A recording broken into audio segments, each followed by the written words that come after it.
Well, we have several challenges. Of course, crime is an issue. I think our economy is the highest priority.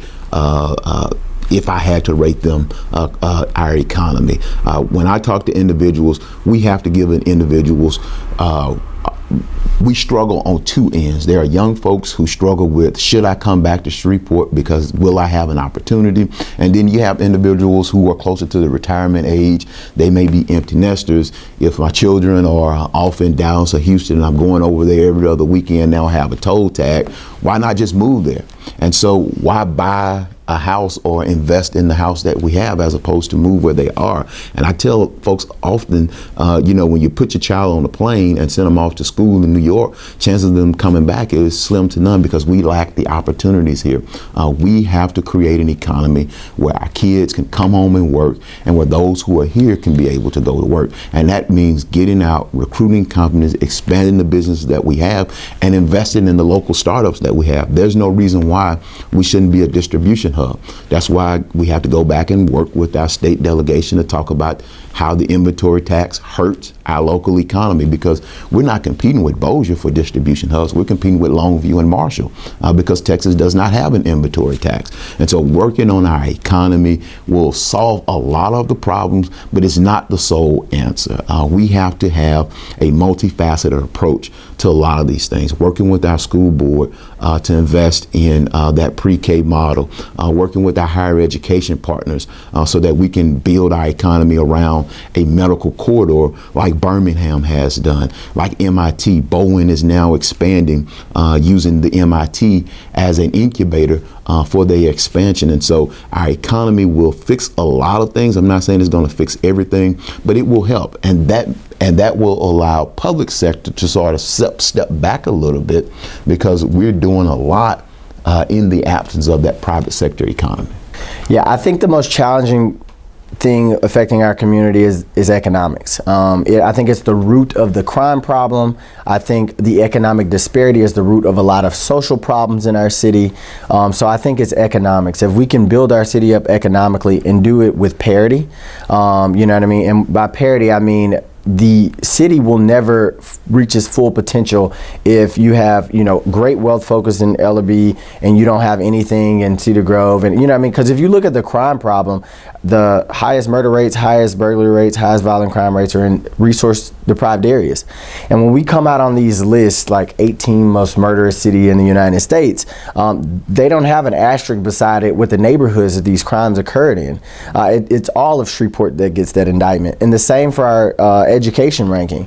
So it's very, very important to make sure that we grow our city and we grow it with as much parity as possible, to take away, if poverty is focused in those areas, to make sure we're invested in those areas so poverty can go without. If blight is focused in those areas, make sure that we move it out so all of Shreveport is safer, all of Shreveport is cleaner, and all of Shreveport grows together.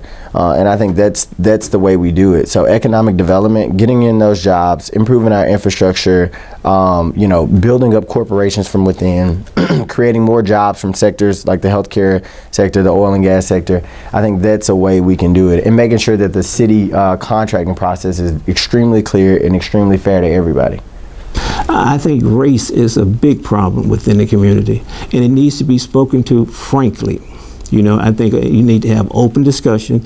People need to be able to speak their mind without fear of repercussion. And we all need to sit down collectively, because there are diverse opinions, but people believe in what they believe in.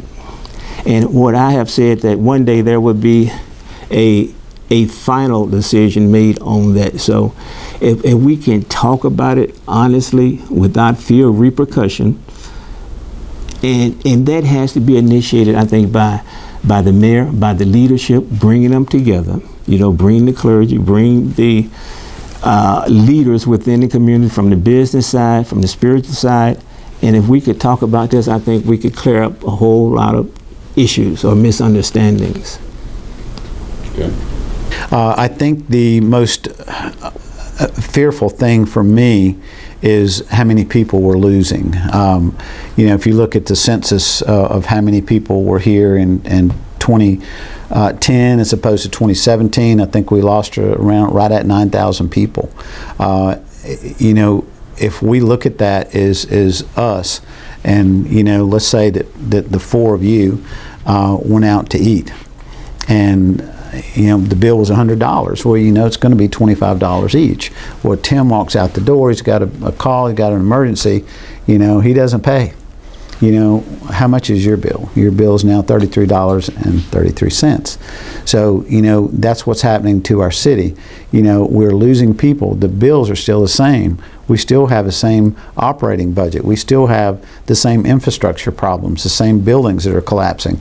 You know, we're getting blight everywhere. So if we do not attack that and we do not make sure that we can love on our citizens and the companies that are here, we will not do anything. So if it takes tax abatements to make sure that we can, you know, interest people to come here or even to stay here. If we've got companies, you know, you take the AT&Ts, the GMs of the world, you take all these people who leave, you know, I'm going to be over there on my knees begging, what can I do to keep you?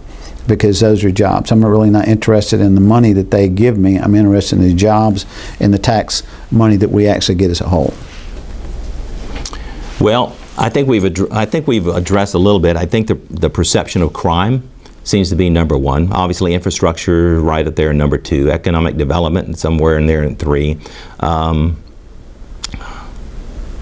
If I had to bring it all together, I'd say it's our attitude.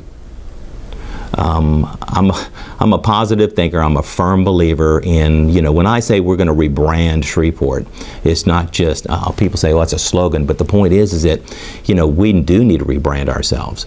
We need to rebrand not only ourselves as Shreveport, we need to rebrand our attitudes about where we live, with this place that we call home. We have to have some buy-in again. We have to have, again, pride of ownership. So that's the challenging part. And I'd say that because I just believe that's what leaders do, regardless of where you are, what organization you're running. You know, it's expectations, it's optimism, it's an atmosphere of we can do this from the top down, and every chance that you get, you need to be championing that cause, whatever that cause is. And if the cause is going to benefit the citizens of Shreveport, you know, then it's full steam ahead and damn the torpedoes. But if I was going to say anything, you know, with the exception of crime, we talked about economic development in streets and roads, those quality of life issues. We'll always need to focus on those because that is where the citizens demand the most of us. I want you to be able to come to work and do what you do and not have to worry about the safety and security of your family. Or I want you to be able to come to work and be as productive as you can without worrying about the infrastructure collapsing, or is your toilet going to flush and not back up because of the sewer systems. Those are things that you should not even have to worry about because that's the responsibility of your city government. You should be responsible for going and making your business successful and asking the city to do whatever it can to not grow your business, but actually remove some of the barriers so you can expand your business, so you can start a new business. So getting back to it, I'm an attitude guy. I mean, I know that some people are going, well, that's Pollyanna. You know, that's basic leadership. You know, the point is that I need to be the most optimistic person in this room, and I am usually that guy that says, hey, you got a problem? No, you don't. You just have 50% of the solution. We're going to find that other 50%. You know, and again, I know what I don't know, and if we don't have the answer here, I guarantee you there's somebody out there smarter that's already got it figured out, because I hear about them every day. So I'd like to rebrand our attitude and have somebody at the tip of the spear going, you know, we have a great culture here in Shreveport. We have a can-do attitude, you know, and it's been proven time and time again. You know, that question is a little challenge for me, but I will say to you that what I see is a lack of pride in many aspects. We have so many great assets, and I'm saying that because since I've been mayor, I didn't realize how many great assets we have and the capacity that we have to really, really be, you know, the city that we all want to see. If we can get people to feel pride about where they live, that is a challenge. Now, I know we can't change the culture overnight, But I'm going to work diligently every single day to try to make that change. And I've been doing that for the past 3 years and 8 months. We've developed our own quality of life video that we have on our website that talk about how proud we are to be in Shreveport.